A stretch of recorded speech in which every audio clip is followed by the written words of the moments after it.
Je nous invite ce matin à ouvrir nos Bibles dans le livre de 1 Samuel, le chapitre 28.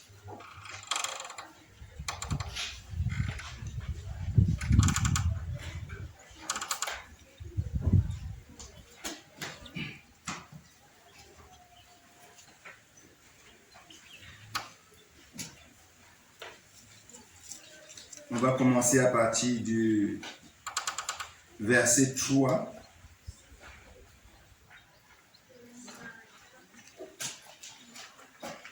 Jusqu'au verset 19.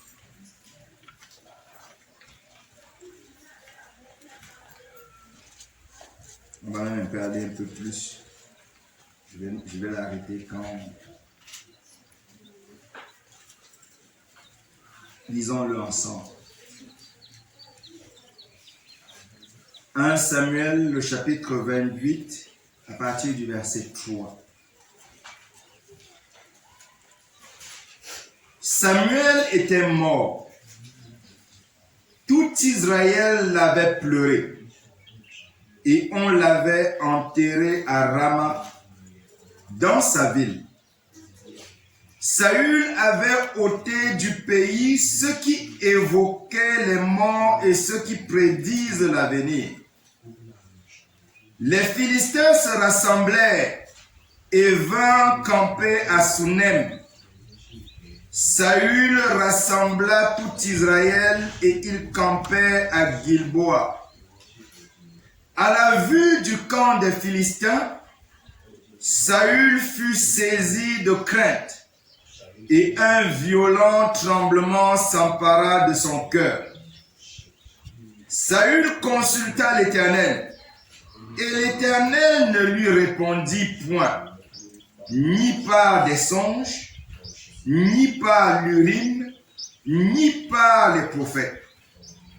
Et Saül dit à ses serviteurs, « Cherchez-moi une femme qui évoque les morts, et j'irai la consulter. » Les serviteurs lui dirent, « Voici, à Endor, il y a une femme qui évoque les morts. » Alors Saül se déguisa et prit d'autres vêtements, et il partit avec 2 hommes. Ils arrivèrent de nuit chez la femme.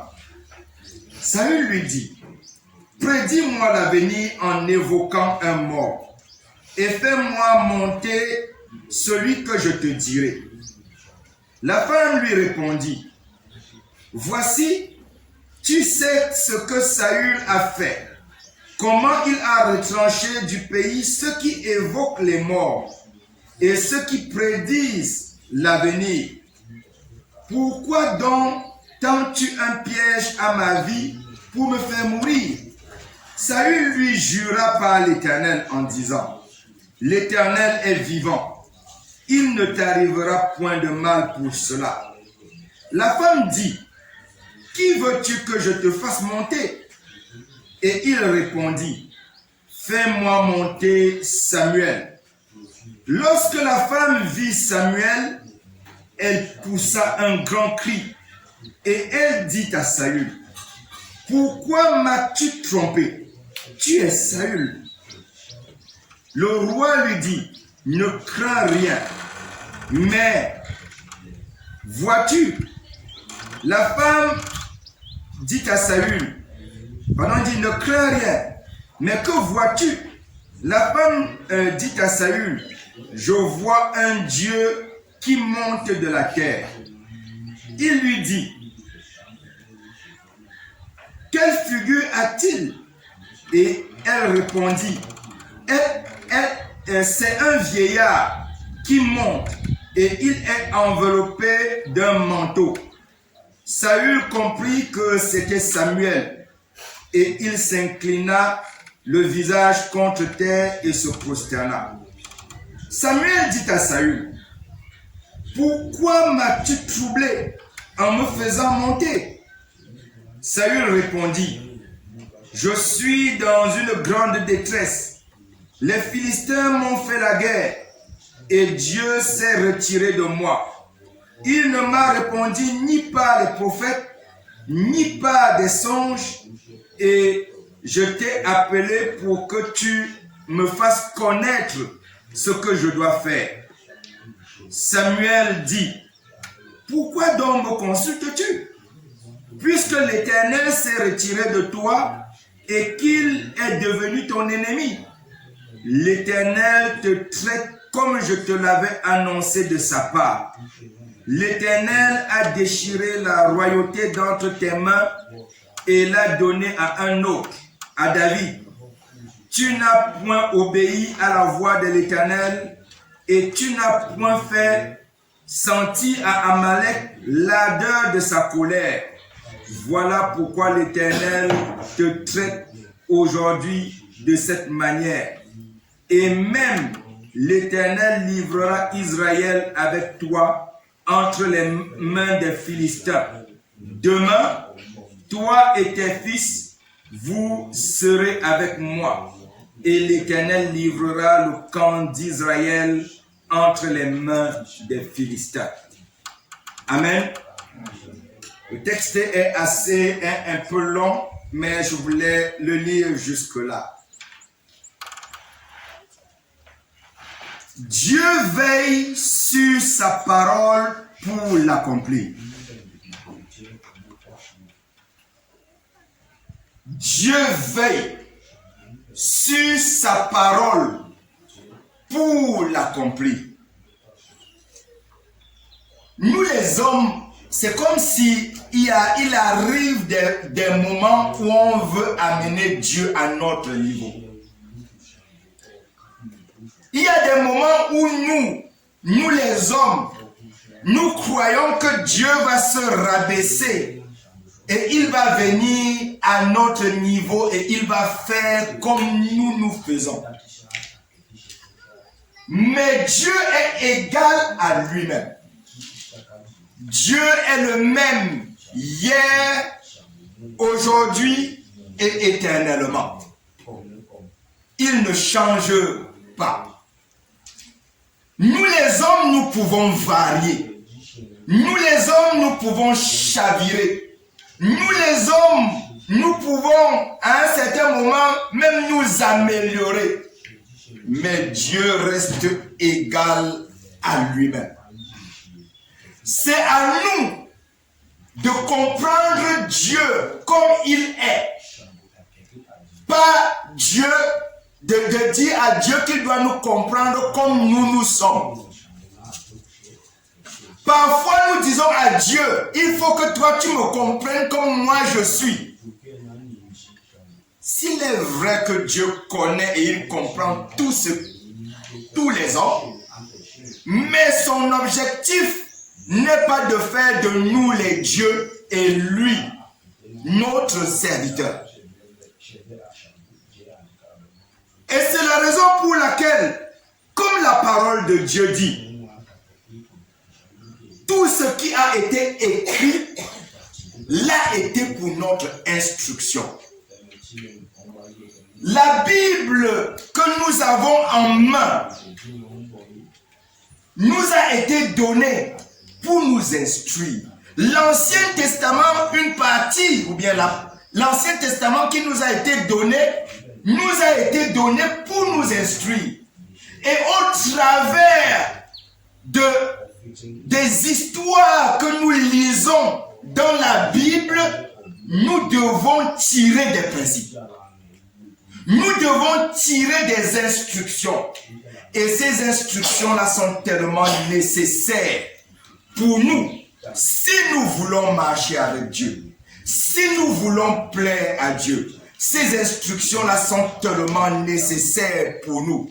Afin que nous ne tombions pas dans les pièges que d'autres humains comme nous, par le passé, sont tombés. Afin que nous puissions imiter ceux qui ont bien fait dans la parole de Dieu.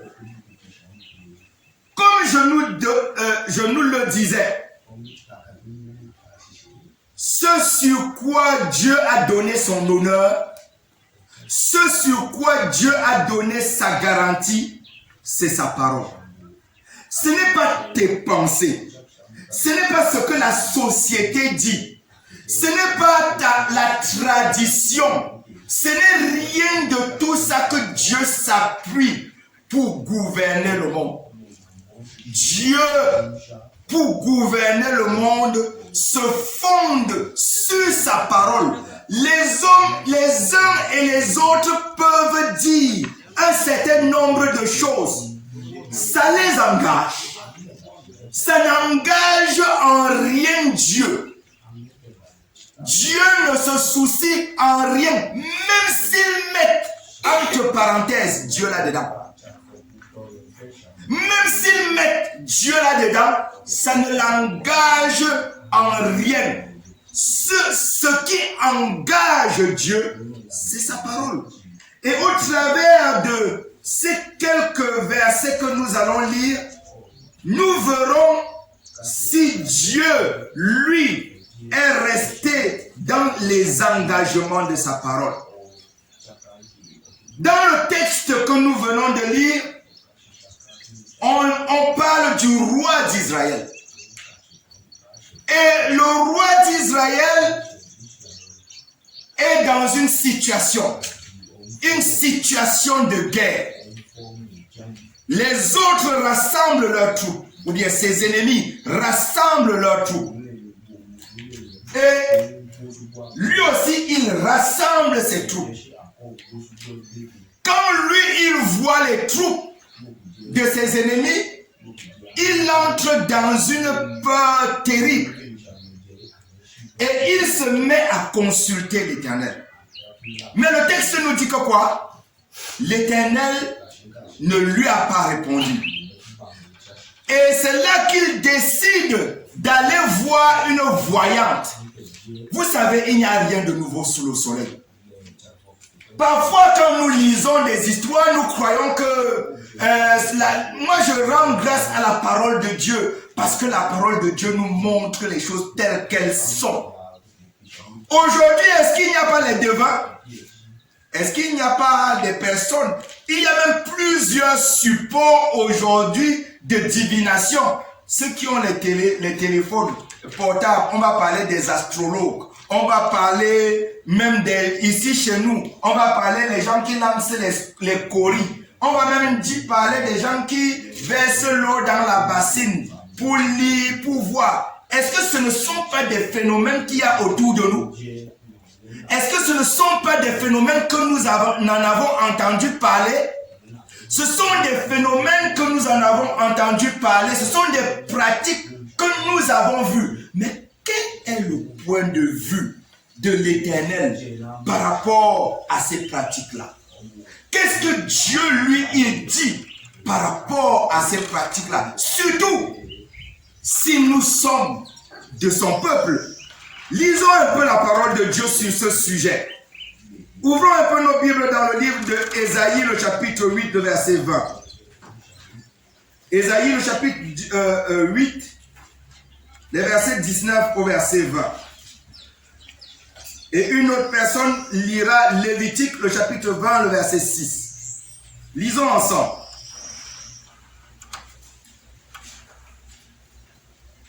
Ésaïe, le chapitre 8, le verset 19 au verset 20. Voici ce qui est écrit. Si l'on vous dit, consultez ceux qui évoquent les morts et ceux qui prédisent l'avenir, qui poussent des sifflements et des soupirs, répondez.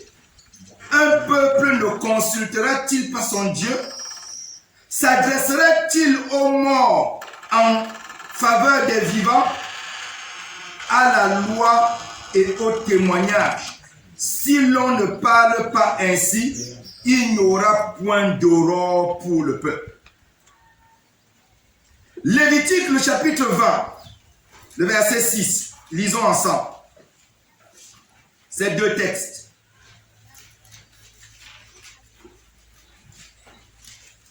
Si quelqu'un a la page, il peut le lire. Hein?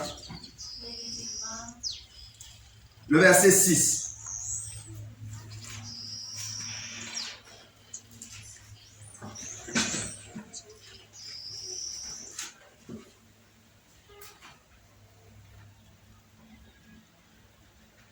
Lévitique 20, le verset 6, je fais la lecture. Si quelqu'un s'adresse aux morts et aux esprits pour se prostituer à eux, je tournerai ma face contre cet homme.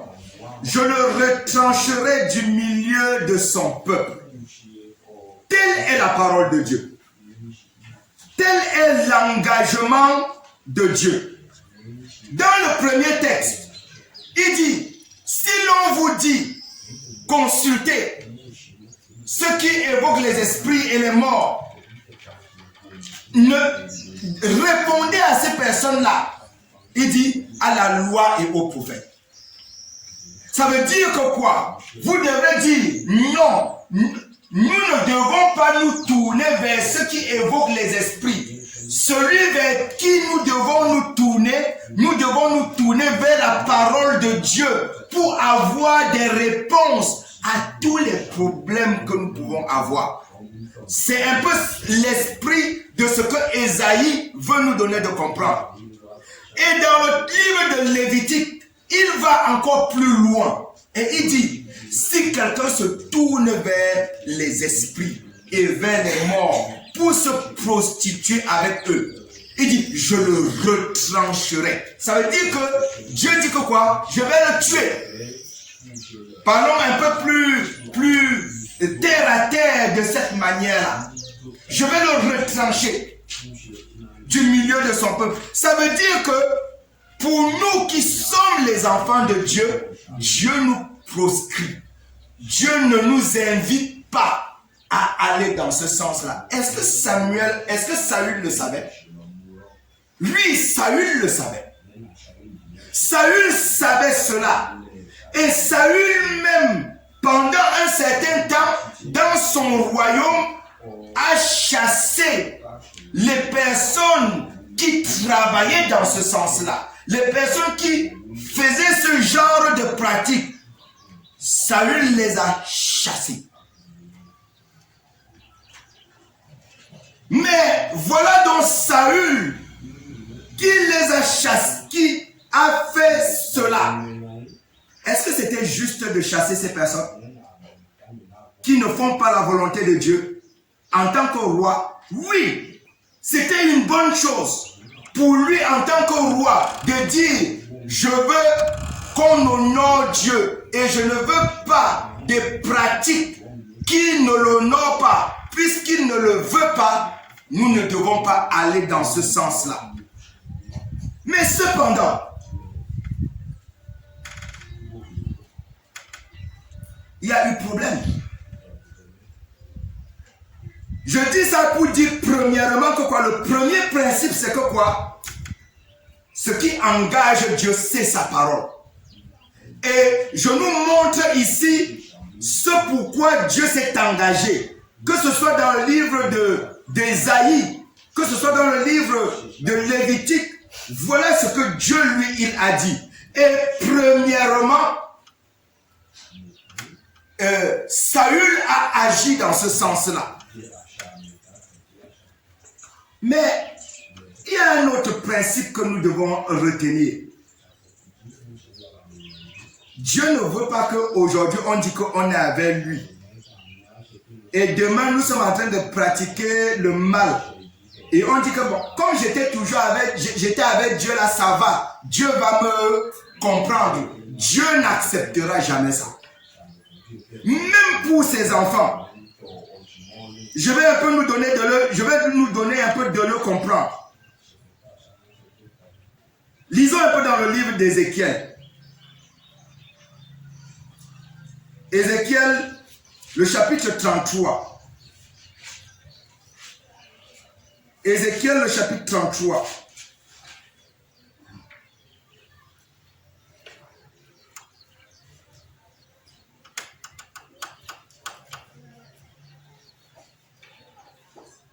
Lisons à partir du verset 13.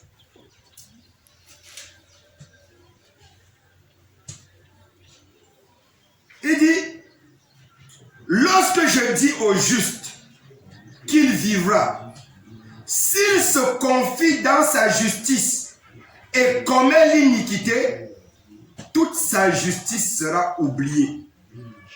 Et il mourra à cause de l'iniquité qu'il a commise.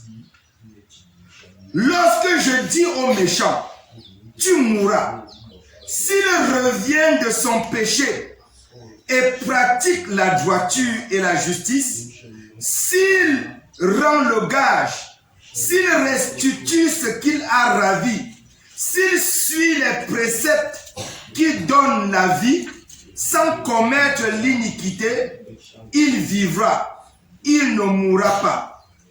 Tous les péchés qu'il a commis seront oubliés. Il pratique la droiture et la justice et il vivra. Deux choses que nous devons comprendre.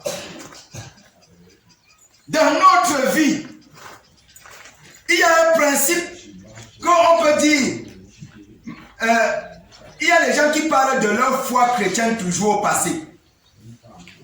Avant, ma vie chrétienne était très bien. Ma vie de foi était... Et c'est ce que Saül a fait. Premièrement, qu'est-ce que Saül a fait? Il a chassé du royaume ceux-là qui ne plaisaient pas au Seigneur. Il a chassé du royaume les voyants. Il a fait du bien. Et c'était honorable aux yeux de Dieu. Mais au lieu de continuer dans le bien, qu'est-ce qu'il a fait?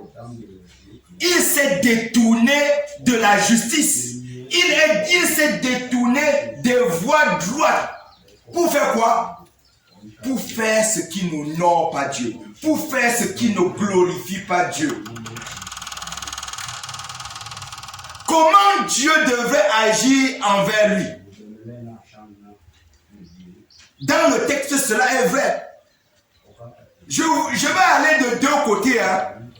Parce que dans le texte, il dit aussi que si quelqu'un est méchant, et que dans sa méchanceté, il lui est adressé qu'il est méchant, s'il revient de sa méchanceté et fait ce qui est bien, qu'est-ce que Dieu fait?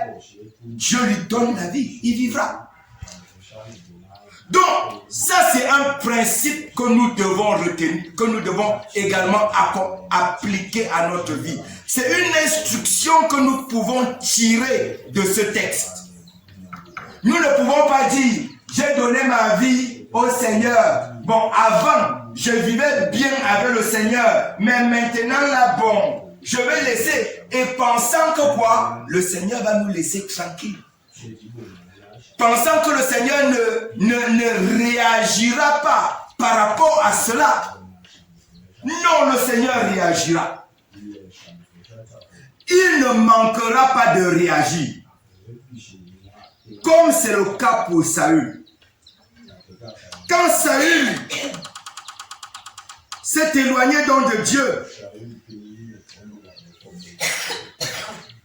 quand il s'est éloigné de Dieu, maintenant qu'il était confronté à des difficultés, il voulait le secours de Dieu. Mais Dieu ne lui a pas répondu. Et voilà un autre principe que nous devons retenir. Quand Dieu te parle une fois, ce qu'il attend de toi, c'est que tu fasses comment? C'est que tu réagisses par rapport à ce qu'il a dit. Quand Dieu te reprend, si tu as péché contre Dieu et que Dieu te parle, l'objectif de Dieu pour toi, c'est que tu reviennes à lui. L'objectif de Dieu, ce n'est pas pour que tu t'éloignes davantage de lui. L'objectif de Dieu, c'est que tu reviennes. Mais s'il continue de te parler et tu ne veux pas écouter, tu continues à endurcir ton cœur, tu es sur une mauvaise voie. Tu es sur une mauvaise voie. Et c'est ce qui est arrivé à Saül dans ce cas. Parce qu'il est arrivé que maintenant Saül est en danger et il veut quoi? Que Dieu lui réponde. Mais quelle est la seule réponse que Dieu lui a donnée comme réponse? Silence. La seule réponse que Dieu a donnée à Saül, c'était quoi? Silence. tu ne cherches que tes intérêts à toi. Tu es le roi, on t'attaque, tu veux que je te garantisse par rapport à la victoire, tu veux que je garantisse ta gloire. Mais quand je te parle par rapport à ce que tu fais dans ta vie, tu ne veux pas m'écouter. Mais donc tu ne viens me chercher que pour ta gloire. Alors, puisque tu ne veux pas m'écouter, qu'est-ce qu'il a fait? Il garde le silence. Et méfiez-vous parfois du silence de Dieu.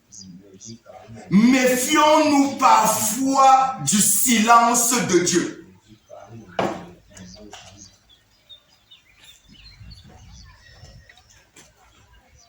Vous rappelez de l'histoire de Balaam dans la Bible? Balaam est l'un de ces prophètes-là. Dieu lui a fait connaître sa volonté. Et on est parti, on lui a donné beaucoup d'argent. Mais quand il a vu beaucoup d'argent, il dit que je vais encore consulter l'Éternel. Quand l'Éternel, il est revenu à l'Éternel, le Seigneur lui dit, ok, va. Mais le va de l'Éternel, c'était, ok, puisque tu ne veux pas faire ma volonté, tu vas voir. Et en route, il y a un ange qui attendait Balaam avec une épée nue. Il arrive là-bas, les yeux de l'âne voient l'ange. Balaam n'est pas en train de voir jusqu'à ce que l'âne a parlé. Mais Dieu l'attendait. Et Dieu l'attendait pourquoi? Pas pour le caresser, pour le jugement. Donc, méfions-nous parfois du silence de Dieu. Parce que le silence de Dieu peut parfois être un des signes de sa colère. Si nous continuons à vouloir aller dans le sens qui est contraire au sien. Et c'est ce que Saül a fait. C'est ce que Saül a fait. Le silence de Dieu était là. Au lieu de se remettre en question, il a encore cherché plutôt ses propres moyens. Il a dit quoi? Cherchez-moi une femme qui évoque les esprits. Cherchez-moi quelqu'un qui fait la divination. Ce qu'il avait rejeté hier, c'est ce qu'aujourd'hui il pratique. Ce que il n'avait pas approuvé hier, c'est aujourd'hui ce qu'il fait.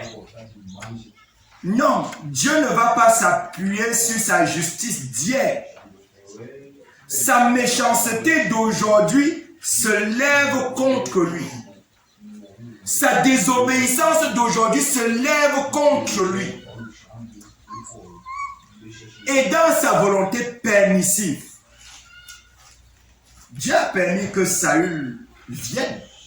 Dans sa volonté permissive, je ne suis pas là pour expliquer ça actuellement. Moi, je suis là actuellement pour nous donner, que nous puissions tirer des leçons qui peuvent nous aider. Mais quand Saül est venu, qu'est-ce qu'il a dit? Il n'a confirmé que les jugements de Dieu envers.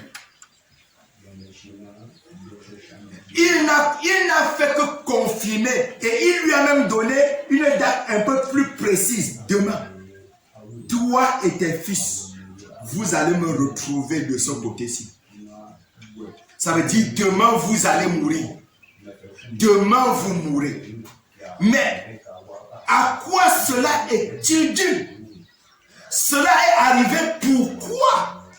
Ça c'est la bonne question. Cela est arrivé parce que Saül a rejeté les principes de Dieu. Saül a voulu prendre Dieu comme son laquais, son jouet, celui-là qui est là pour satisfaire ses besoins à lui. Saül n'a pas honoré Dieu en obéissant à Dieu, mais plutôt il a voulu se servir de Dieu. Et malgré les avertissements de Dieu, il n'a pas écouté. Alors faisons attention. Faisons attention. Quand le Seigneur nous pointe du doigt, une chose, deux choses, trois choses, ne nous endurcissons pas. Ne continuons pas à aller dans ce sens-là. Même, je parle pour nous-mêmes, ces enfants, hein, même en tant que ces enfants, Dieu est capable de nous ôter la vie. On a partagé la Sainte Seine ici dernièrement, n'est-ce pas? Vous vous rappelez de quelques paroles qui avaient été dites là-dedans pour ceux qui avaient pris la Sainte Seine indignement? On disait, c'est pour cela que parmi vous, il y a beaucoup qui sont malades, beaucoup qui sont infirmes et beaucoup qui sont morts. Ça veut dire que ce n'est pas seulement un principe de l'Ancien Testament. Ce n'est pas seulement dans l'Ancien Testament que Dieu peut tuer son fils. Je veux dire, enlever la vie à son fils. Je veux dire sur la terre, physiquement. Je ne veux pas parler de spirituellement. Physiquement, Dieu, ici sur la terre, Dieu, même si tu es le fils et la fille de Dieu, il peut t'ôter la vie. Précocement. Alors nous devons faire attention quand Dieu nous parle. Nous devons tenir compte de ce que Dieu nous dit. Parce que si nous ne tenons pas compte, parfois il ne reste à Dieu que son jugement. Parfois il ne reste à Dieu pour nous que son jugement.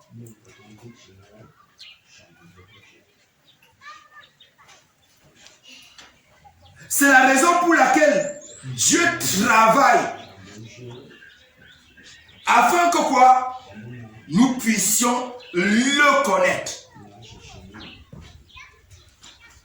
Quand je dis que Saül connaissait, comment est-ce que Saül connaissait la volonté de Dieu? Dieu avait mis au devant de lui le prophète Samuel qu'il a appelé était un prophète de Dieu. Et en tant que prophète, Saül lui avait fait connaître la volonté de Dieu. Il y avait la loi. En tant que roi, Saül lisait la loi et il pouvait connaître la volonté de Dieu. Mais il s'est éloigné de ça. Est-ce que nous aujourd'hui également Dieu nous avertit? Dieu ne juge pas sans avertir. Et dans le livre d'Ézéchiel que nous avons lu, un peu la première partie vers le haut, Ézéchiel 33, si nous lisons à partir du verset 3, il dit: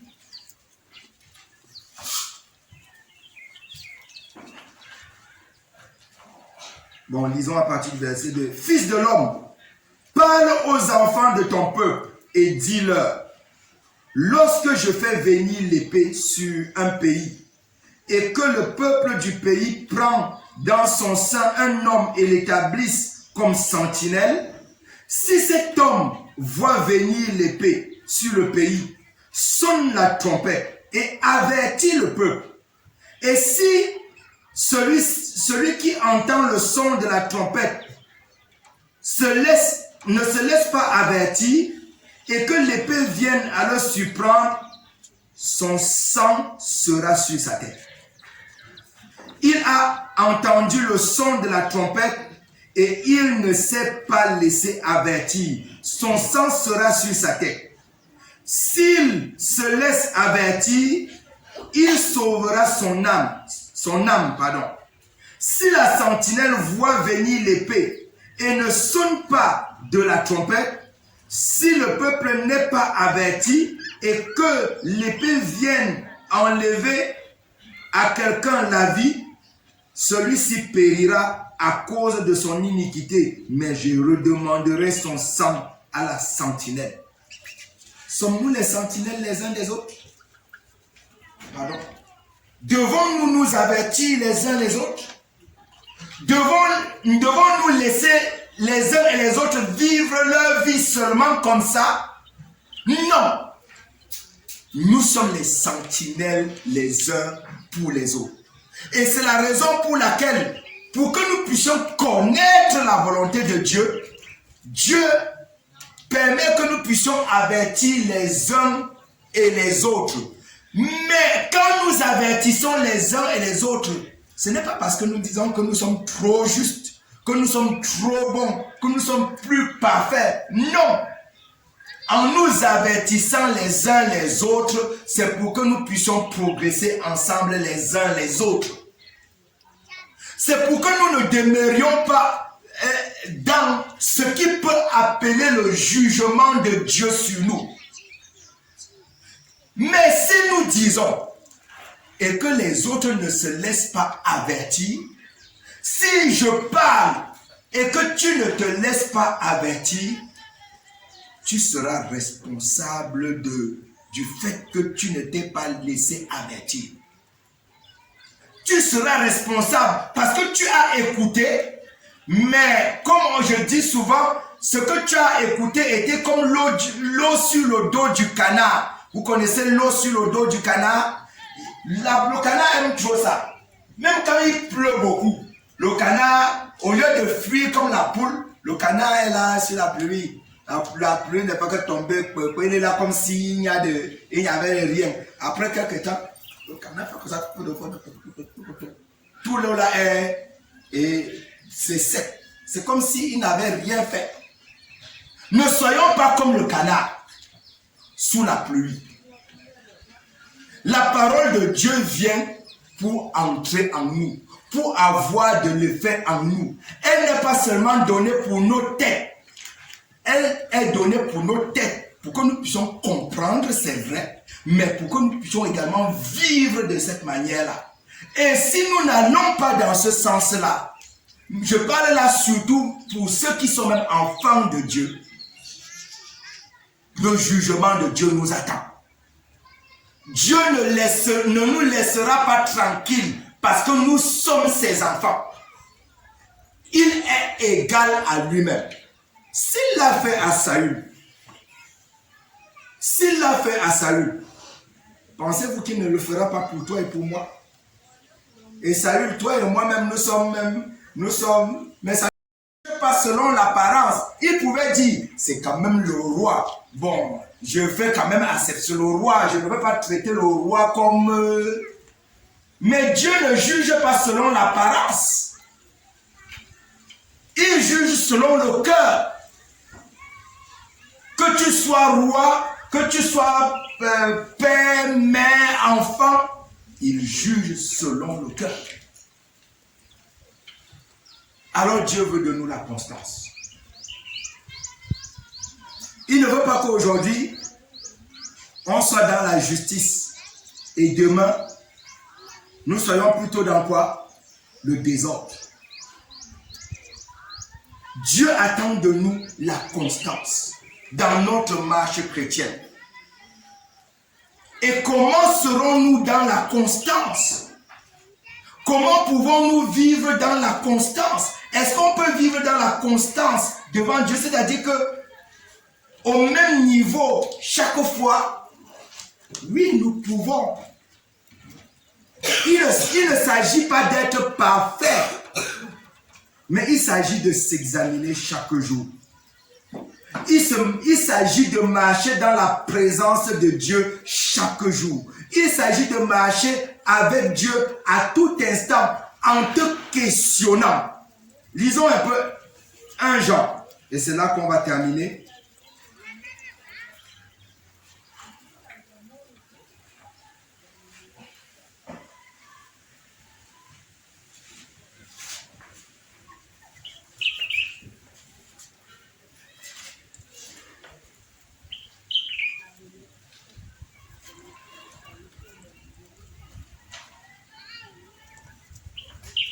Jean, le chapitre 1, à partir du verset 3.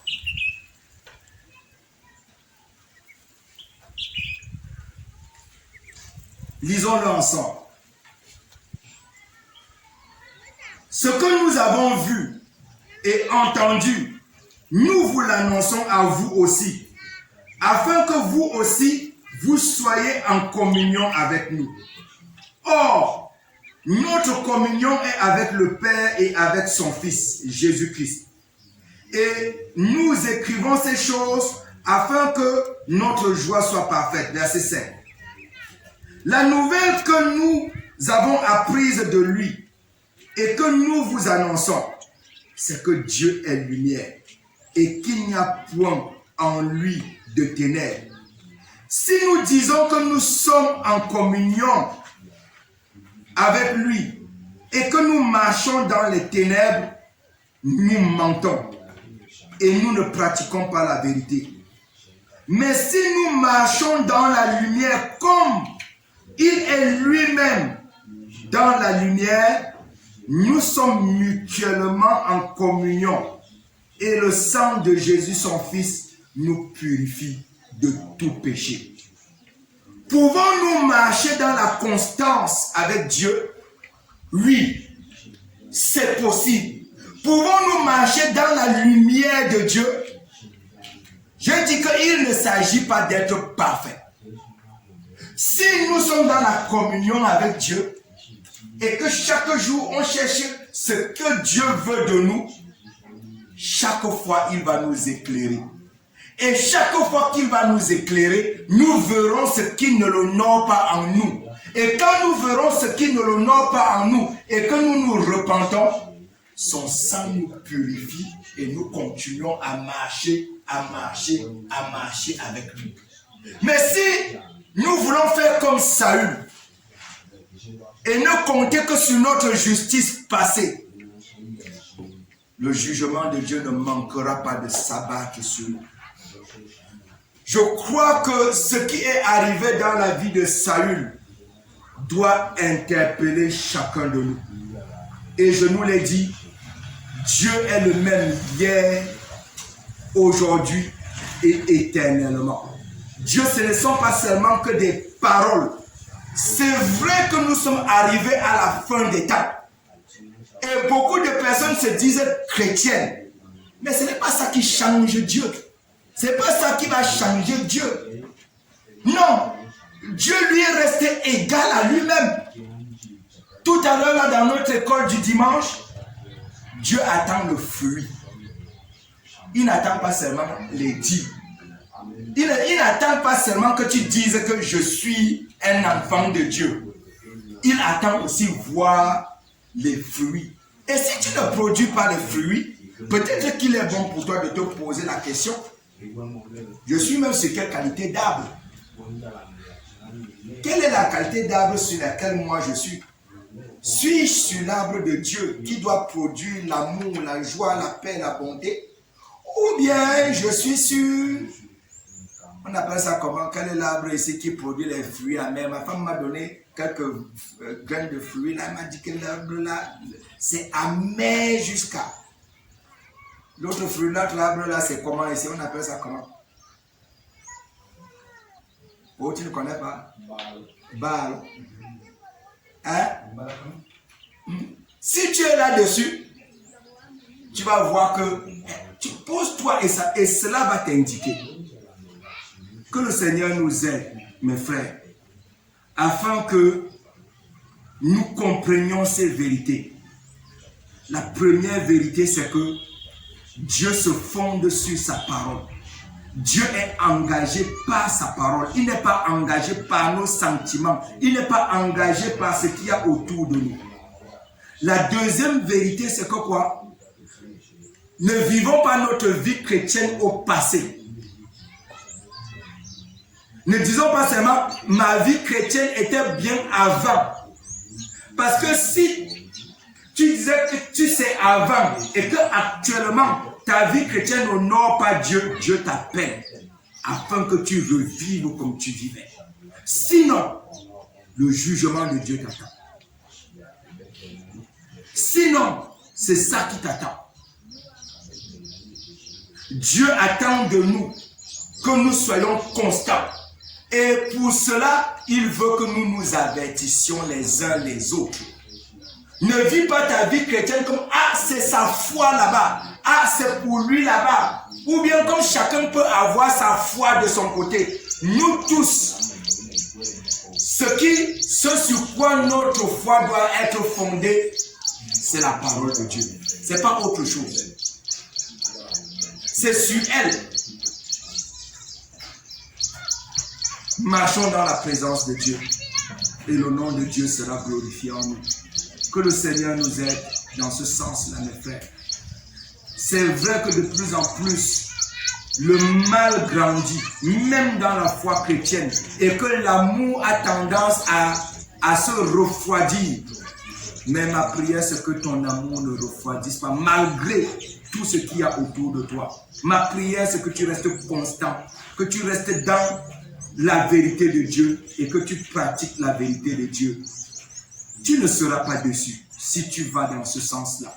Je ne serai pas déçu si je vais dans ce sens-là. Parce qu'il arrive un jour où Dieu sera notre récompense. Que le Seigneur nous aide. Amen. Tante Nirène, tu peux prier pour nous, s'il te plaît.